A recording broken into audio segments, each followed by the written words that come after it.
નમસ્કાર, આપ જોઈ રહ્યા છો આપની મનપસંદ ન્યૂઝ ચેનલ જી 24 કલાક ફટાફટ સમાચારો લઈને આપની સમક્ષ હું ફાલ્ગુની આવી ગઈ છું। આ બુલેટિનમાં આપણે જોઈશું દિવસભરના તમામ મહત્વના સમાચારો એકદમ ફટાફટ અંદાજમાં। શરૂઆત કરી હવામાન વિભાગની આગાહીથી। તો રાજ્યના હવામાન વિભાગે આગાહી કરી છે અમદાવાદમાં ગરમીનું યલો એલર્ટ અપાયું છે। તાપમાનમાં નહીં થાય કોઈ મોટો ફેરફાર। મોન્સૂન ટ્રફ સાયક્લોનિક સર્ક્યુલેશન સક્રિય। આગામી 7 દિવસ વરસાદની શક્યતા નહીવત। રાજ્યમાં સૌથી વધુ સુરેન્દ્રનગરમાં 43.5 ડિગ્રી તાપમાન। ઈરાન ઇઝરાયલ અમેરિકાના યુદ્ધની અસર યથાવત છે। યુદ્ધ વચ્ચે કમર્શિયલ સિલિન્ડરના ભાવ વધ્યા છે। 19 કિલો સિલિન્ડરનો ભાવ 2000 રૂપિયામાં વધારો કરીને 3000 કરાયો છે। અછત વચ્ચે સિલિન્ડરનો ભાવ 3000 થતા રેસ્ટોરન્ટને નુકસાન। કેટલાક રેસ્ટોરન્ટે ફૂડના ભાવ વધાર્યા।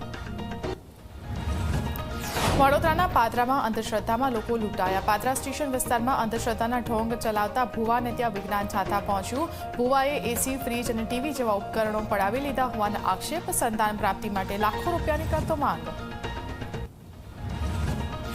સુરતમાં નીટની પરીક્ષામાં દીકરીની કંઠી ઉતારતા પિતા ભડક્યા। વિદ્યાર્થીનીની કંઠી કઢાવી પ્રવેશ અપાતા વિવાદ। એક વાલીએ ભારે હોબાળો કરી દીકરીને કંઠી પહેરાવવા વર્ગખંડની બહાર બોલાવી। પિતાએ વધુ દબાણ કરતા દીકરી ભાંગી પડી અને રડવા લાગી। સોમનાથમાં ડિમોલિશનની કામગીરી। સોમનાથ મંદિરની આસપાસના વિસ્તારમાં ફરી બુલડોઝર। પઠાણવાડા ભોંયવાડા નજીક તંત્રની કામગીરી। જિલ્લા પોલીસ વડા, ડેપ્યુટી કલેક્ટર સહિતના અધિકારીઓ ઘટના સ્થળે હતા। જામનગરના ઇસ્કોન મંદિર નજીક દબાણ હટાવ કાર્યવાહી। ઇસ્કોન મંદિર નજીક ઉભા કરેલા દબાણ તોડી પડાયા। 1,20,000 ચોરસ ફૂટ જગ્યા ખુલ્લી કરાવાઈ। 16 જેટલા લોકોએ ઉભા કર્યા હતા ગેરકાયદે દબાણ। ચુસ્ત પોલીસ બંદોબસ્ત સાથે તંત્રનું બુલડોઝર ફરી વળ્યું।